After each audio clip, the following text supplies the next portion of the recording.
e histórias que realmente importam. E hoje nós estamos aqui com uma convidada muito especial, alguém que eu tenho muito carinho e que eu admiro imensamente a trajetória profissional e pessoal dessa grande mulher e, para quem não conhece, profissional da área da fonoaudiologia, que é uma área tão importante para todos nós, que trabalha com a voz.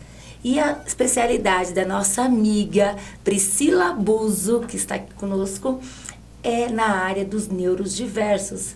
Então, Priscila já foi profissional fonoaudióloga do meu filho Cassiano, e para mim é assim de uma grandiosidade, uma honra tê-la no nosso Podgrazi, porque a Priscila, se metade do universo conhecesse o poder que tem a voz de cada um, nós teríamos um planeta cada vez mais inclusivo, né? Porque as pessoas precisam conhecer a neurodiversidade que a Priscila vai explicar para vocês no decorrer hoje do nosso programa e a importância que tem a voz, essa ligação, voz e o cérebro.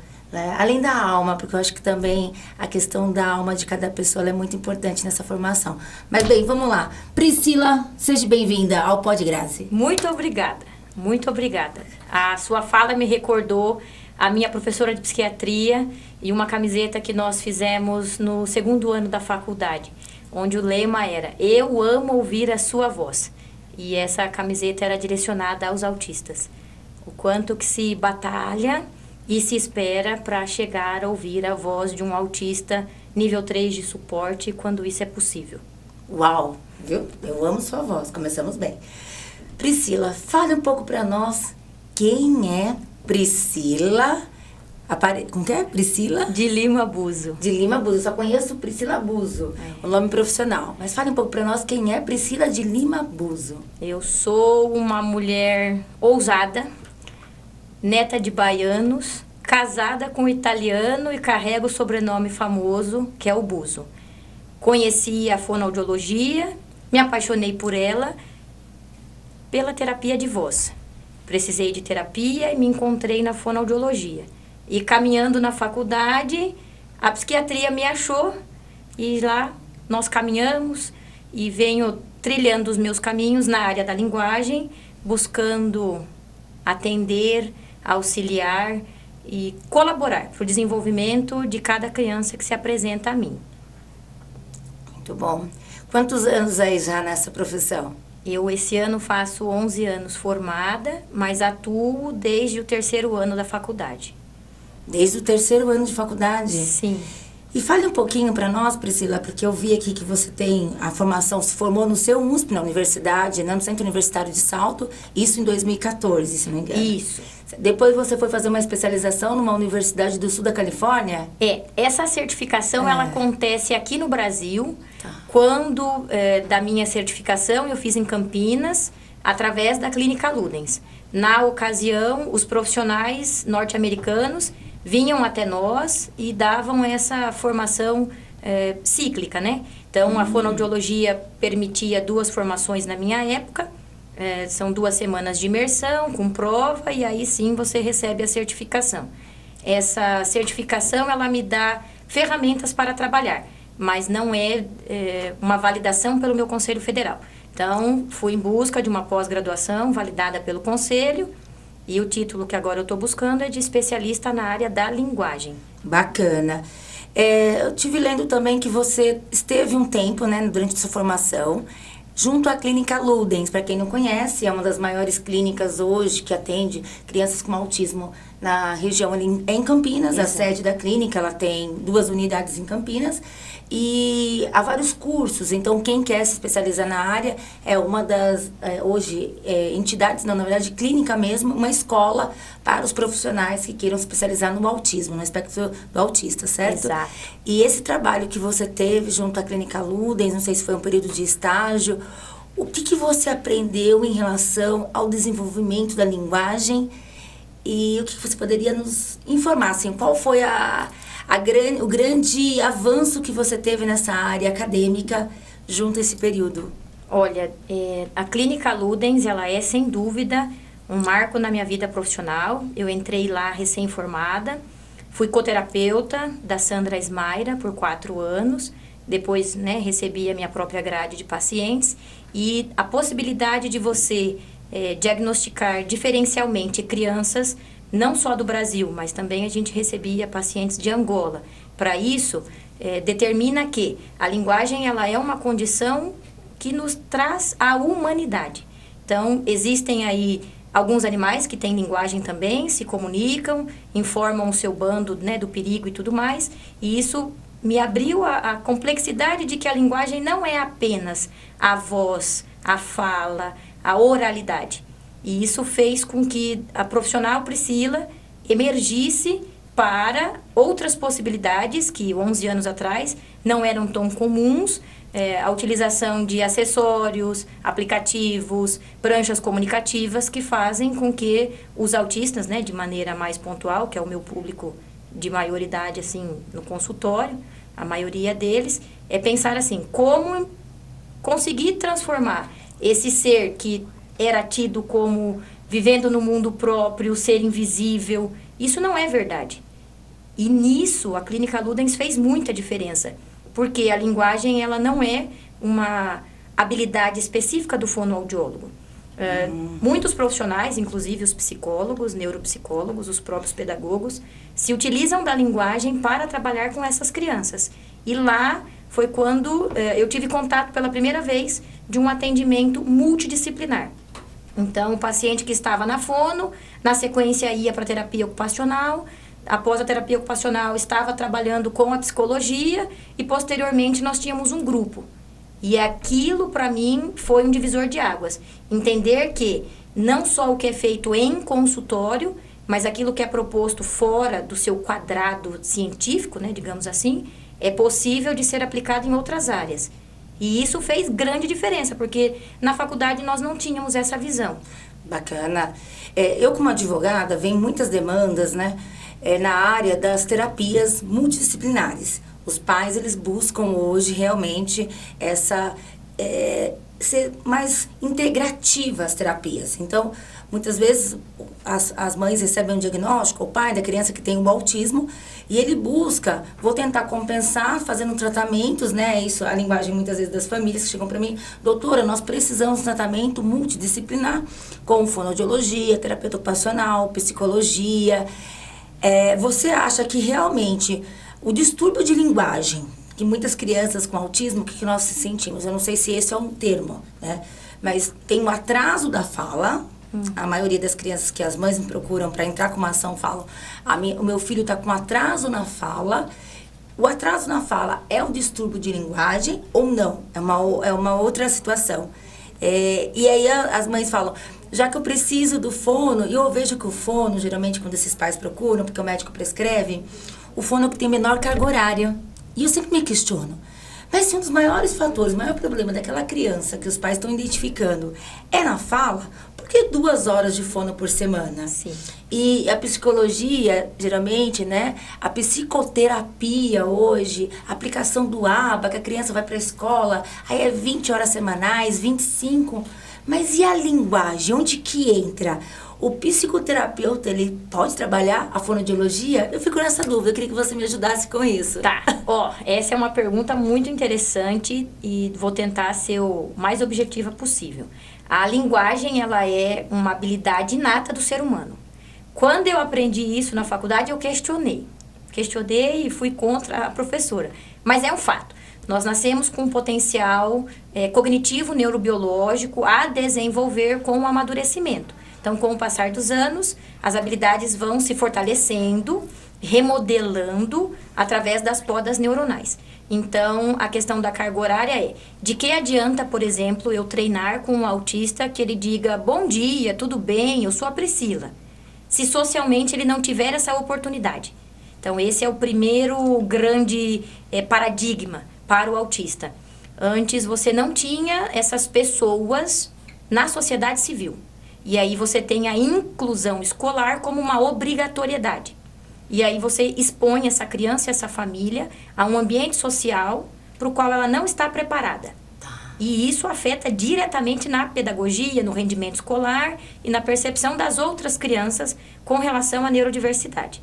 Então, hoje eu penso, se de fato essa criança tiver um treinamento psicossocial adequado para estar naquele ambiente, suportar os ruídos, entender a cronologia das aulas, mesmo que ela não absorva o conteúdo pedagógico da matemática, por exemplo, mas ela entende que estar naquela sala, sentada por aquele período de horas é importante e que se ela quiser falar, ela pode levantar a mão.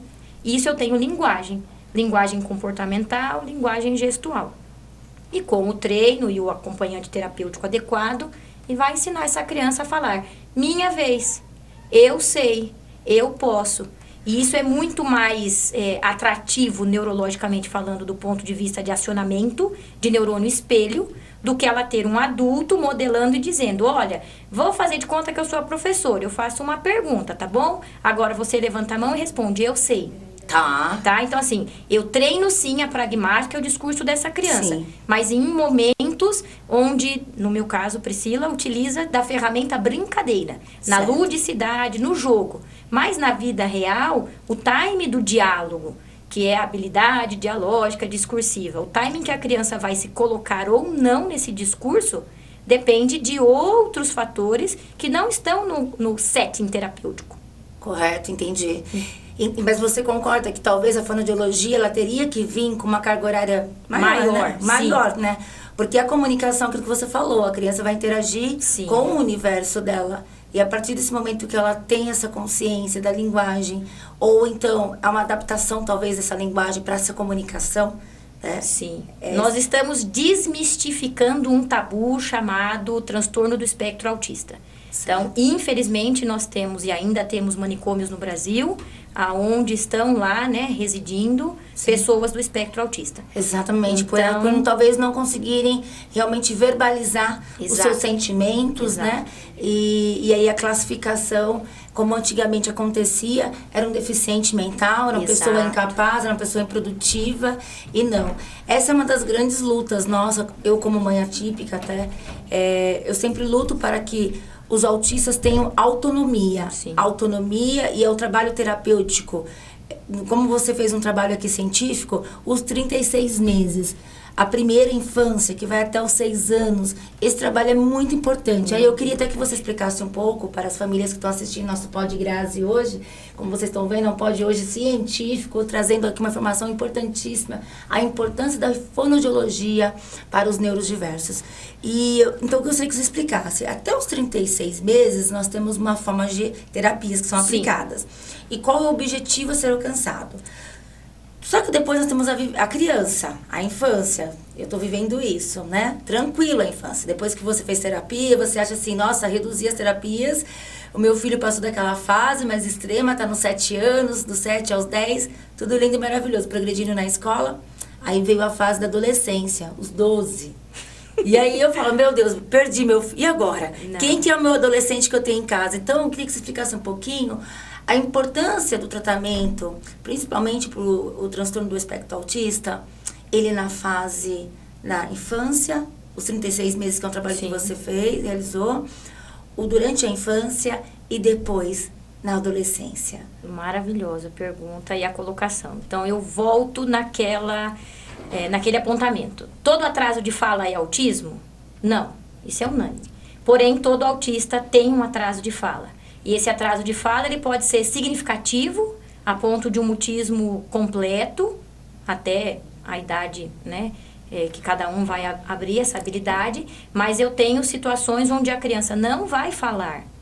E isso vai impactar a vida social, cognitiva, vai impactar a habilidade motora, porque uma criança pequena que se aproxima de uma outra no parquinho, até os 36 meses sem dizer nenhuma palavra, ela vai sorrir, ela vai sinalizar, vai fazer que vai subir, que vai escorregar. Ok. Então, o que nós chamamos de intervenção precoce é para que essa criança tenha capacidade ou condições de articular comunicação independente da fala. Depois dos 4 anos de idade, nós temos a obrigatoriedade dessa criança estar em educação formal. Essa é a lei do Brasil. Certo. Então, até os 4 não precisa ir para a escola. Dos 4 em diante tem que ir.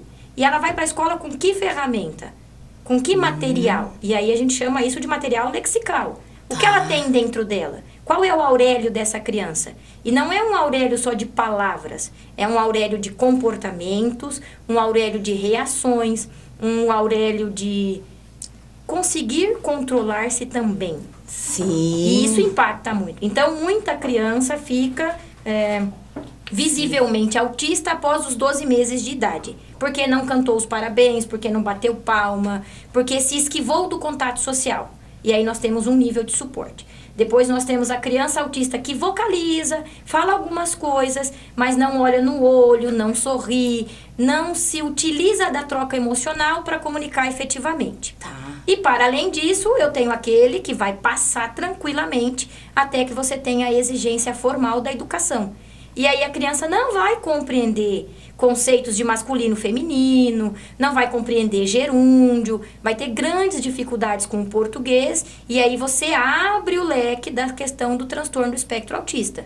Então, anteriormente, até os anos 80 ou 90, você só via uma deficiência mental e intelectual. Tá. Depois começou a se abrir, e aí você vem o CDC americano dizendo da incidência de nascidos autistas. Hoje você tem uma incidência muito maior, porque você consegue olhar muito mais, você tem mais informação para a população, e essa criança tem marcos a preencher. Exatamente. Que antes não eram conhecidos. Você acha que é possível diagnosticar uma criança, então, nos primeiros 12 meses de Sim. vida, que ela tem realmente, que ela é uma autista como um nível 3 de suporte? Você tem hoje tipos diferentes de autismo, então nós temos o que nós chamamos de autismo remissivo. A criança vinha num neurodesenvolvimento comum e num determinado momento parou de falar, parou de fazer. Esse é um autista diferente. Isso fica muito claro para a família. E isso vem na fala da mãe, da avó, do tio, Sim. de quem convive com a criança. Olha, ele fazia, parou de fazer. E nós temos o contrário. Hoje nós temos na caderneta de vacinação um protocolo de investigação precoce, que é o MCHAT, onde o próprio familiar pode marcar, minha criança faz ou não faz. E aí você tem um rastreio. A PUC Campinas tem uma parceria com uma faculdade onde eles monitoram irmãos de TEAs a partir dos 4 meses. E isso porque nós somos os mamíferos que nascemos sem nem sustentar o pescoço. De tão grande que é a nossa massa cefálica, de tão importante que é o nosso cérebro. Ou seja, nós não temos as competências prontas quando nascemos.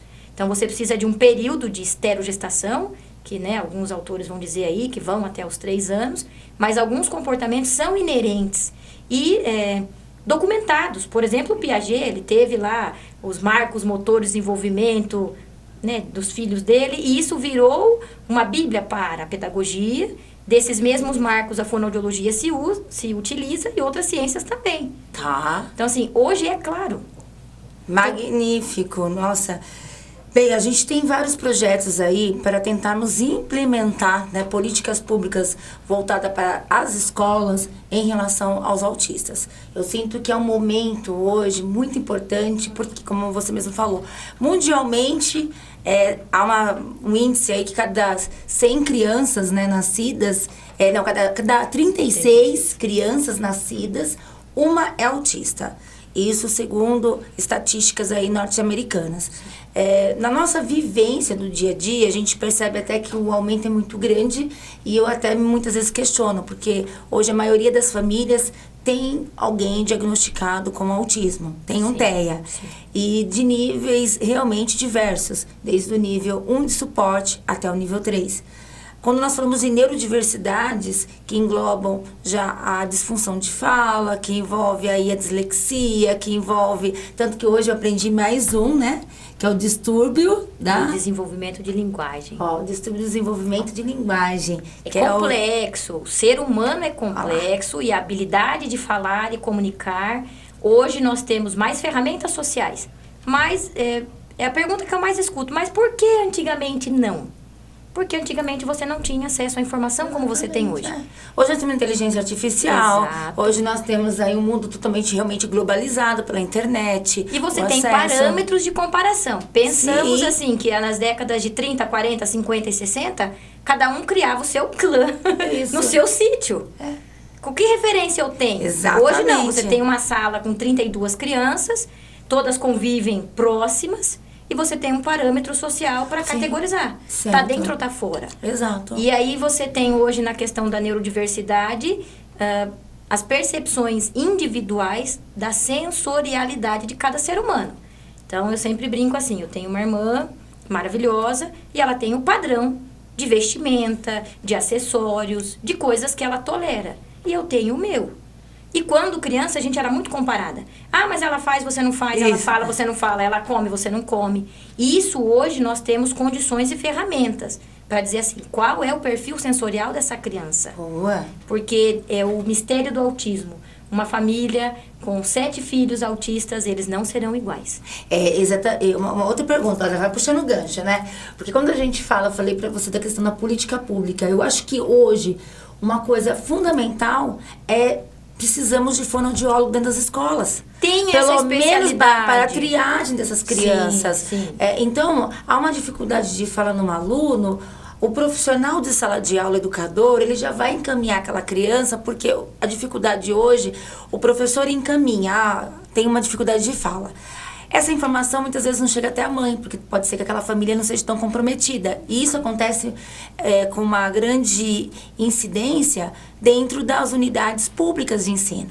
Então, porque no particular, muitas vezes a criança já faz terapia porque o pai tem um plano de saúde, por exemplo, né? Tem um plano de saúde da empresa empresarial, ele consegue fazer com que a criança vá fazer uma terapia, porque a escola particular já observa que ele tem uma dificuldade maior do que os outros. Dentro da escola pública, pelo número grande de alunos dentro de uma sala de aula, muitas vezes, e o profissional que está ali sozinho e esgotado pela grande carga horária que se dedica, né?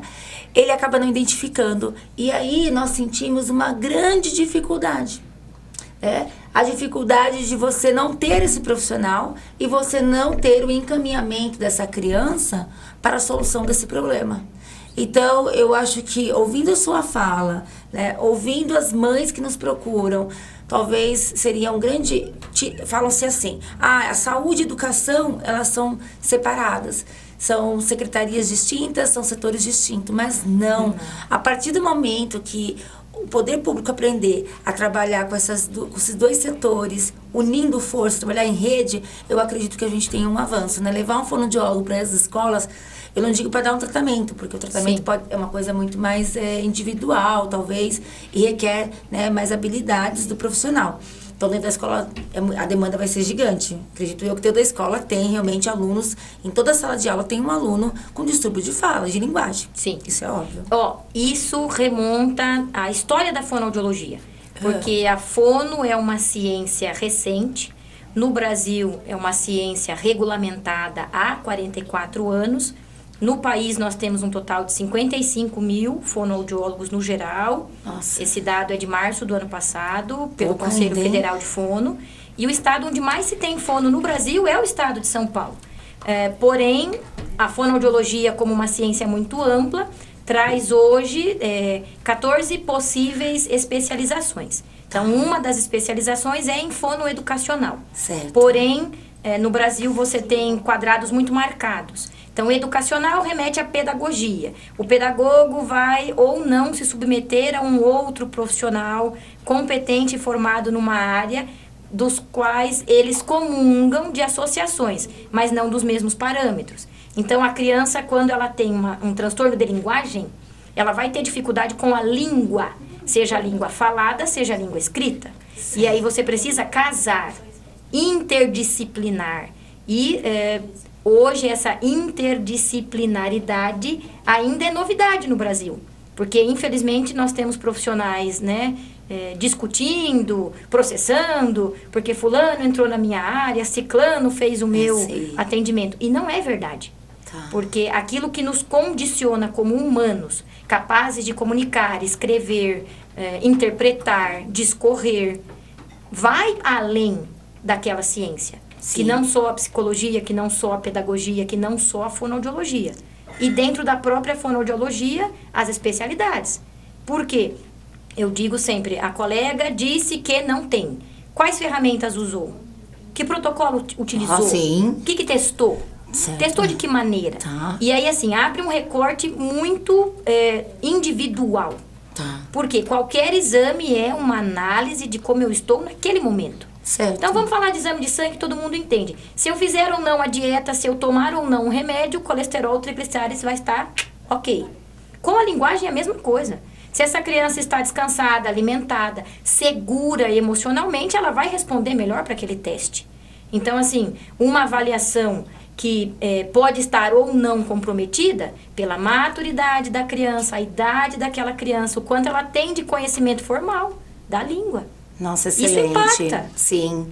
E hoje você falaria o que para as famílias em relação à quantidade de horas que uma criança deveria ter um atendimento de fonoaudiologia e metodologias? Se você fosse assim, pela sua experiência, tá? A Priscila profissional, fonoaudióloga, a recomendação de métodos para o espectro do autista. E qual seria para o TDAH? Porque ou não, você acha que não existe, tem, existe, não tem mas eu sempre digo assim, ó, assim como você tem possibilidades farmacológicas, então você tem um diabetes, existe aquele medicamento e aquele medicamento, você precisa testar e experimentar. Minimamente essa família tem que estar de fato comprometida com aquela terapia, seja ela qual for. Ótimo. Por quê? O fonoaudiólogo, o terapeuta ocupacional, o psicólogo, nós não prescrevemos. Não é assim, toma aquele remedinho que aquilo vai acontecer. Eu dependo de uma demanda neurológica que está acontecendo simultaneamente com a minha terapia. E principalmente o meio social que aquela criança está inserida. Então, eu vejo muitas mães que colocam assim, eu só queria ser mãe, mas eu tenho que ser fono, tenho que ser psico, tenho que ser TO, tenho que ser físio. E é fato, tem. Porque tem muitos pensadores que dizem, né, a vida não vem com manual de instrução, mas ela vem com uma mãe. E o papel dessa mãe, dessa família, para o desenvolvimento dessa criança, ele é muito importante. Acreditar que o seu filho vai se desenvolver e aguardar esse desenvolvimento, não de maneira passiva, mas ativamente. Perguntar para a terapeuta do seu filho o que você está trabalhando com ele. Então, digamos que seja a ampliação de categoria semântica vestimentas. Então, vamos trabalhar as vestimentas da estação do ano, para que essa criança faça a identificação, a nomeação, a escolha, vestir propriamente dito a sua roupa, para que essa criança tenha, de fato, o conhecimento de esta palavra que é calcinha, simboliza aquele objeto que está naquela gaveta, que tem aquela cor, que eu visto nas pernas. Isso é complexo. E isso o terapeuta não vai fazer na sessão. Ele vai mostrar uma figura, vai mostrar uma foto, vai treinar a nomeação, vai pegar uma bonequinha, colocar a calcinha na bonequinha, mas não é igual na vida real. Não, exato. Então, assim, independente de método, eu acho que essa é a minha fala mais importante, né, para hoje. Identificar a ciência. Qual o profissional que ele precisa? Ele precisa de um fono, de um terapeuta, de um fisioterapeuta, de um nutricionista, às vezes de um pedagogo, de um psicopedagogo, de um musicoterapeuta. Então, o profissional em si é que vai determinar. E se a metodologia daquele profissional não coube para o seu filho naquele momento, Sim. procura outro. Sim. Porque assim como nós temos a nossa confiança em médico, advogado, e às vezes não deu certo, você troca de médico, você troca de advogado. Exato. Você não pode desistir daquela criança. Porque importante. a condição do autismo, ela não é enrijecida, cristalizada. Não. Eles melhoram sim, alteram sim, e é possível essa criança alterar os comportamentos, vir a falar, mesmo que para isso demore 5 anos, 6 anos, ou infelizmente tem alguns que nunca falarão, mas enquanto eles são pequenos, não temos como saber quem vai falar e quem não vai falar. E eu falo para as mães, se ele vai para a NASA certo. ou não me importa. Nós temos que estimular. Você vai ser um Elon Musk, né? Exato. Às vezes vai falar até demais. Tem que estimular. E aí você falou do TDAH e o controle inibitório do TDAH, a impulsividade do TDAH, e eu acho que hoje é o que mais impacta. O controle inibitório do TDAH. Por quê?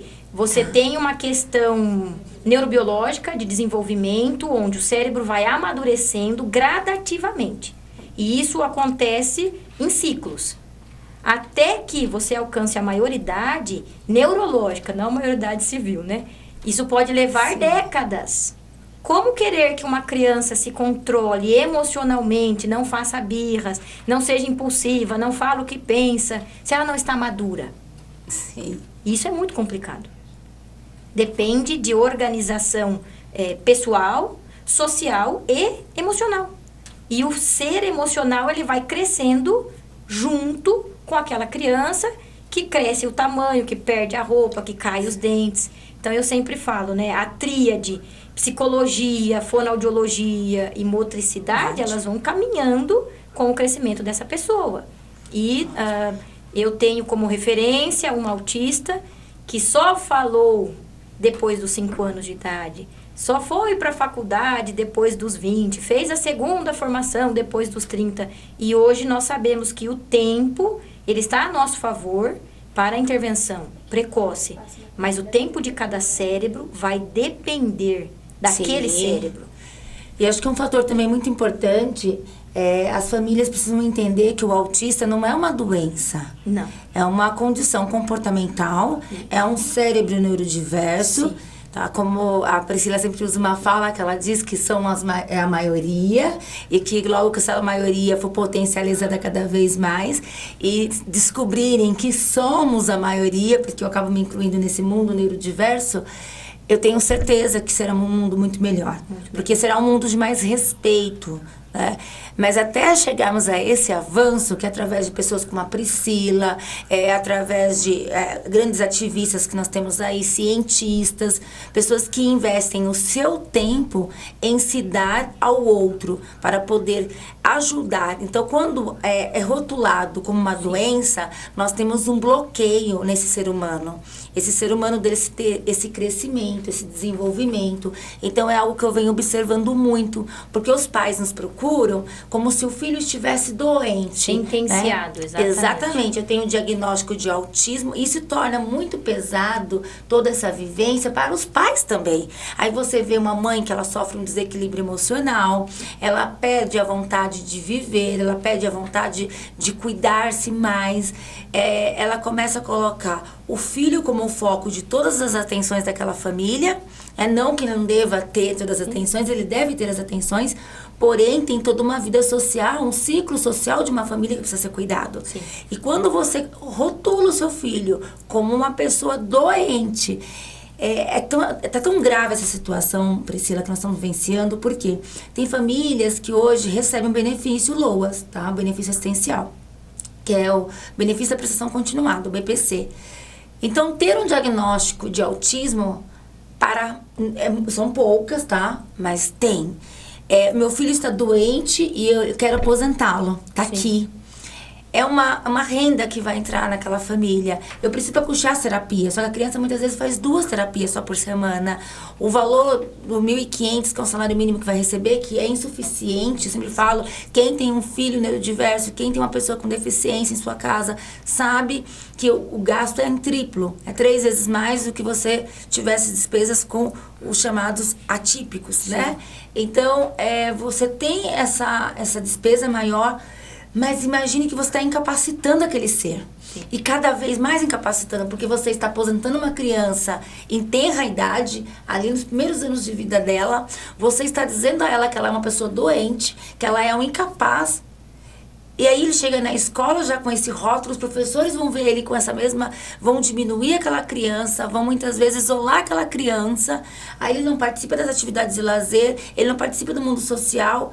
Então, isso é muito arriscado e muito perigoso. Eu chamo isso de um estigma social.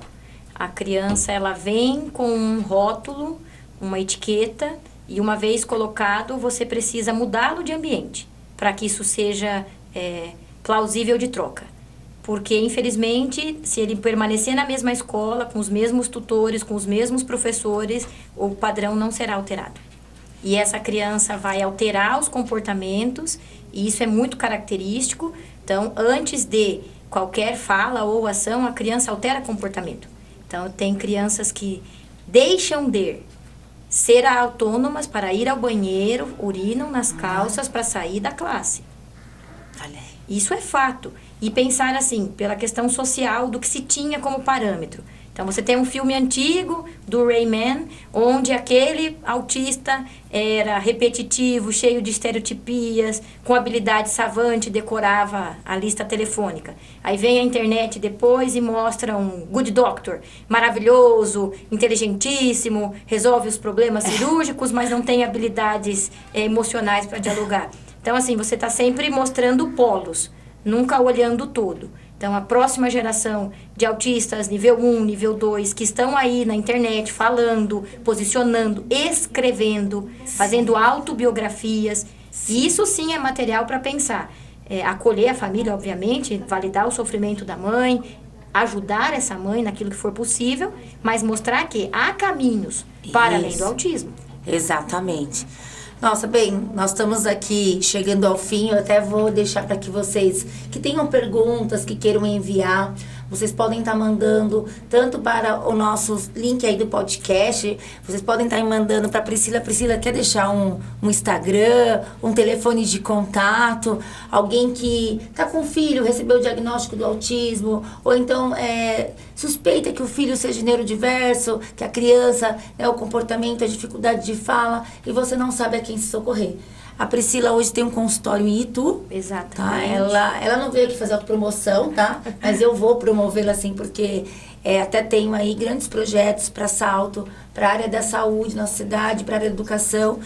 Até dou a dica para a Priscila, acho que seria muito interessante, de repente, criar um projeto, implementando todo esse seu conhecimento, uma junção com a educação, porque na educação a gente sente grandes falhas, e realmente pela falta de profissionais que amam, que façam, não os educadores, sim, mas eu digo profissionais, de repente, que estejam enganjados na causa por amor e consigam ensinar como se trabalhar com os neurodiversos. E a escola tem que saber, porque é ali que a criança passa a maioria do seu tempo. Sim. Ainda mais dentro da escola pública, eu sempre digo. Porque a escola pública, ela recebe aquele aluno que muitas vezes ele não tem o alimento dentro de casa. Aquela criança que muitas vezes tem a ausência dos pais dentro de casa, porque os pais trabalham bastante, se dedicam a custear, né? A pagar os carnês, os boletos, e acaba às vezes não tendo tempo para identificar que aquela criança está passando por alguma dificuldade. A criança passa por bullying, muitas vezes, é excluída dentro da escola, dentro do convívio social, e ela fica perdida nesse universo todo e não sabe. Então, vocês que estão assistindo hoje nosso pod, Grazi, eu peço, se tiver qualquer dúvida, e a Priscila vai passar aqui o telefone, sim, e o endereço, por favor, se for possível. Pode colocar no Google Priscila Buso, vai aparecer o meu telefone, que é o mesmo há 12 anos, que é o 11 98753 2726. Tem um Instagram, que é @PriscilaBuso. Eu já não sou tão ativa no Instagram, mas respondo sempre que possível. E a ideia é assim, tem um atraso de fala? Procure um fonoaudiólogo. Tem alguma dificuldade de compreender conceitos? Procure um fonoaudiólogo. Porque primeiro a gente procura, né, a vizinha, a amiga, o pitaco, a blogueira. Por último vai no fonoaudiólogo. E aí você perde muito tempo. Ótimo, de intervenção. Exatamente. Põe o pintinho pra piar na boca da criança. Tem um monte de crendice. Mas quais são os mitos, Priscila? Tem muito mito? Tem. Da criança que não fala? Tem. Os pais chegam pra você assim, desesperados? Tem. Ele caiu, tomou um susto, parou de falar. A gente foi numa piscina, teve um barulho estrondoso, ele parou de falar. E, na verdade, isso não ocorre. Isso não é científico. Sempre há uma explicação neurológica. É claro que isso não é de acesso comum, mas às vezes também pode ser um deficiente auditivo. Sim. Porque ele passou no teste da orelhinha, como assim? Mas não é, assim, o cérebro humano, o desenvolvimento de fala e linguagem, ele é complexo. Tanto que é uma área estudada por vários profissionais, não só pelo fonoaudiólogo. Então, assim, tá com dúvidas de fala e linguagem? Procure um fonoaudiólogo. Caso Sim. o colega não seja competente, esse é o lema na Fono. Nós temos o telefone de quem é e te indicaremos. Olha aí, tá vendo? Fabuloso, porque eu acho que é isso que nós precisamos. E uma coisa também importante que nós não podemos esquecer, né? Nós trabalhamos aí com muitas crianças autistas, e quando a Priscila fala, olha, procure um profissional. As famílias ficam perdidas. Eu vou procurar um profissional na rede do SUS, e o SUS não tem esse profissional. Quando você não encontra esse profissional na UBS, que é a primeira porta de entrada das famílias, vou deixar aqui uma informação. Vocês procurem a Secretaria de Saúde. Eu tenho hoje são mais de 3 mil autistas que são atendidos através de ações judiciais. Mas essas ações judiciais não precisam você procurar apenas um advogado. Você pode procurar um defensor público, porque você foi na UBS. A UBS não disponibiliza o serviço da fonoaudióloga. Aí você vai procurar o serviço na Secretaria de Saúde. A Secretaria de Saúde, ela informa que não tem profissionais, que os poucos profissionais que tinham já deixaram a rede, que é isso que a gente mais ouve. Olha, eu tinha uma boa fono aqui, mas ela acabou atendendo agora na clínica, foi para outra cidade, porque muitas vezes o município não remunera esses profissionais como deveriam. Então, realmente, eles perdem o estímulo em continuar na cidade atendendo. Então, o que você vai fazer? Você foi na UBS, foi na Secretaria de Saúde, não deu resultado? Você pode procurar um advogado. Ah, mas eu não tenho condições de pagar um advogado particular. Você pode procurar a Defensoria Pública para ingressar com uma ação, ou você pode procurar o Ministério Público. Só que a grande dificuldade para essa família chegar até a justiça é ter o diagnóstico, é ter o encaminhamento. Porque sem diagnóstico e sem encaminhamento, você não tem embasamento legal, fundamentos para o ingresso de um pedido, que o pedido judicial precisa ser objetivo. Então, para fins de informação, não tem o laudo médico, tá? É uma obrigação de todo município ceder. Então, você tem o CAPS. O CAPS tem que ter esse profissional, o CAPS IJ, que é para crianças. Quando o pai trabalha dentro de uma empresa e tem um plano de saúde, aí se socorre ao plano de saúde. Sim. Porque os planos de saúde, e importante até para os profissionais de fonoaudiologia que estão assistindo esse pod hoje, quem vai dar o preço na sua sessão não é o plano de saúde, é o profissional. Porque eu imagino uma profissional como a Priscila, que se dedica a tantas horas, que estudou tanto.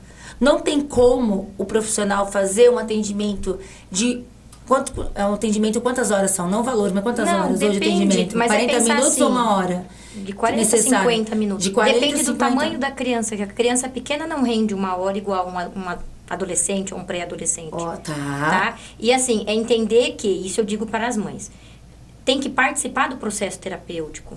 E a doutora estava falando, e eu ainda reitero, o futuro e o objetivo dos fonoaudiólogos hoje, inclusive nós fizemos uma solicitação aí como membros, né, de um conselho, para que os pediatras recebessem a formação em linguagem. Porque não obrigatoriamente tem que ser um psiquiatra ou um neurologista a dar o CID de autista para uma criança, o CID de um atraso de fala ou um transtorno de fala. O pediatra poderia e deveria ser capaz, mas na faculdade eles não aprendem efetivamente os marcos motores. E hoje uma fala que pesa muito sobre as famílias é: ai, cada criança tem seu tempo. Ai, mas o Albert Einstein só falou com 4 anos. Não sei quem só fez não sei o quê. E não é verdade. Então, se fosse conhecimento, senso comum, o que é esperado para cada idade, você teria com certeza mais diagnósticos. E mesmo que esses diagnósticos estivessem errôneos, teria mais pessoas acessando. Porém, a gente volta num problema de números. Sim. Nós temos poucos fonoaudiólogos no Brasil, poucos fonoaudiólogos habilitados em cada especialidade para dizer. Por quê? Se uma criança vem com aquela queixa, o profissional que a recebe tem que ter competência para tal. E isso também pesa. E aí eu ainda digo para todo mundo: eu não sei o que fazer. Vai fazer fonoaudiologia. Porque pelo que a Priscila passou para nós, temos 55 mil fonoaudiólogos hoje no Brasil. Nós precisamos ter mais fonoaudiólogos. As universidades, o setor público precisa investir. O município tem uma demanda muito grande de pacientes que precisam de uma fonoaudiologia, que não é só para o autismo, para os neurodiversos. Sim. A gente diz também para quem tem demência, Alzheimer. Para quem sofreu AVC, precisa de reabilitação. Um problema emocional, quem teve às vezes um choque atuação. emocional. É uma área de atuação muito abrangente. Até para quem quer trabalhar na área da comunicação. Quem quer ser blogueiro, quem quer ser artista, precisa da voz. Então tem que buscar esses profissionais. E aí o município pode fazer capacitação. Abre uma seleção. Olha, tem várias educadoras aqui, a DI, alguma se interessa em fazer uma universidade de fonoaudiologia, fazer uma parceria. Olha, já veio uma ideia pro nosso mandato aqui. Já baixou a vereadora aqui. Mas seria excelente. Vamos aí criar um projeto onde a gente possa expandir o fornecimento de uma educação continuada aos profissionais que nós já temos, principalmente aos servidores públicos, para que eles possam se capacitar e poder auxiliar no atendimento dessa demanda. O profissional, ele vai estar evoluindo em sua carreira, o que para ele é fantástico. E nós, né, os munícipes, as famílias, ficaremos imensamente gratas por ter mais profissionais capacitados, qualificados para atender a nossa demanda, porque a Priscila não vai conseguir atender todo mundo. Eu falo, a Grazi, muitos me conhecem aí por causa da questão do Zolgensma, né? O medicamento mais caro do mundo que eu trouxe pro Brasil, e agora eu estou lutando muito para trazer um outro que chama Celevides, que custa 14 milhões. Então, dentro desse fonoaudiologia, nós estamos falando de um atendimento que talvez aí mensal tenha um custo de 2, 3 mil reais, né? Comparados a um medicamento de 17, 14 milhões de reais. Sim. Mas também que é fundamental. E ainda assim, falando das doenças neuromusculares, todo paciente neuromuscular, o que tem esclerose lateral amiotrófica, AAME, atrofia muscular espinhal, todo paciente que tem uma doença neuromuscular, ele precisa do atendimento do fonoaudiólogo. Então, nós precisamos ter esses profissionais na rede do SUS. Porque nem toda família tem convênio, nem toda família tem a condição financeira de pagar um profissional. E os profissionais também têm suas famílias, eles são profissionais. Eles, muitas vezes, vivem da sua profissão. Precisam se dedicar a se especializar. Eu acho que está na hora da gente realmente fazer aí um programa, né, para implementação. Os municípios precisam implementar e colocar como política essencial. Exato, tá? eu concordo. Fonoaudiologia, psicologia, não é luxo. Não. E não é brincadeira, né? As pessoas dizem assim, não vou levar meu filho na fono, ela só brinca com ele. E esse é um mito muito importante. Como eu vou ensinar algo para uma criança pequena que não seja na linguagem que ela entende? Olha aí, fabuloso. Tem que ser brincando. Se eu não brincar, faz de conta de vamos ao shopping. Como você vai pedir? Pega os bonequinhos, vamos comprar. Quando for a hora real, a terapeuta ocupacional vai levá-lo ao shopping, uma habilidade de vida diária ele vai fazer. Mas antes de fazer, ele foi treinado brincando. Exatamente. E quem tá fora, né, quem tá fora da família, daquele contexto ali diário, consegue enxergar coisas muitas vezes que a família não consegue, porque vai se acostumando. Bem, eu acho que nós estamos realmente agora chegando ao fim. Eu queria que você deixasse se tiver alguma coisa que você não falou, que você queira falar, que você queira transmitir, tá? Esse programa aqui está aberto quando você quiser trazer alguma informação nova, pode vir. Priscila é uma profissional, como eu disse no início, tem todo o meu respeito. Eu espero que ela consiga formar outros profissionais, que você consiga levar essa sua fala, essa positividade, esse seu dom que você tem, que é de cuidar do outro, cuidar da voz das pessoas, né? Nem é da voz, eu digo que que cuida da voz é minha amiga Leila, que além de cuidar da minha voz, cuida também do programa, tá me auxiliando com pod, que é fantástico, uma profissional da voz. Mas eu digo que a Priscila, ela acaba exercendo um papel fundamental, que é cuidar da linguagem das pessoas, a forma de comunicação. Exato. É isso que eu sinto. A comunicação, como aquela pessoa pode se comunicar com o outro. Então, fique à vontade, se quiser transmitir alguma coisa que nós não perguntamos. Olha, eu vou me direcionar a essas famílias com uma fala de esperança. Mesmo que o médico tenha dito que o seu filho não vai fazer ou que ele pode não fazer, estimule. Porque o cérebro humano ele não está pronto e nem formado. É importante que ele tenha acessos. Mas também cuide de você, fale das suas emoções e confie no seu feeling. Eu tenho mães que demoraram para que esse diagnóstico fosse confirmado e ela dizia, mas eu sabia que tinha alguma coisa errada. E hoje a informação ela está mais acessível. Veja ferramentas, brincadeiras, oficinas onde você pode estimular o seu filho e eu tenho certeza que o terapeuta do seu filho vai te agradecer. Porque nenhuma terapia sem fármaco vai funcionar sem a parceria da família. Fabuloso! Magnífica! E vou deixar aqui a indicação de leitura de hoje do nosso pod, Cidades Feministas, a luta pelo espaço e o mundo desenhado por homens, tá bom? Esse é um livro que eu estou lendo e eu indico para as mulheres. Depois de ouvir toda essa potência, como eu sempre digo a vocês que nos assistem, vamos cada vez mais nos potencializar, vamos crescer, vamos avançar, porque o mundo, ele é gigante, imenso e temos muito a aprender todos os dias. Priscila, aprendi muito com você. Hoje eu falo que você é fabulosa mesmo, entendeu? Ensine todo mundo, as mães que captaram as mensagens, as pessoas que estão assistindo nosso programa. Compartilhe nosso Pod Grazi, compartilhe o episódio de hoje para que outras pessoas também tenham acesso à informação correta. Muito obrigada. Obrigada. Tá? À disposição para responder as dúvidas que aparecerem. Maravilha. Um beijo grande a vocês e até o próximo Pod Grazi, que agora a gente voltou com tudo. A programação de 2025, ela está incrível. Iremos trazer muitas pessoas com conhecimento, assim, que vocês nem imaginam, que são tão próximas a nós. E nós iremos falar de saúde, iremos falar de mulheres, iremos falar de política. E vamos trazer também muitos assuntos relacionados aos neurodiversos. Porque essa é uma causa que é aqui, né, do coração. E nós precisamos cada vez mais aprender, ter conhecimento para avançarmos. Toda voz tem poder e toda história importa. Pod Grazi.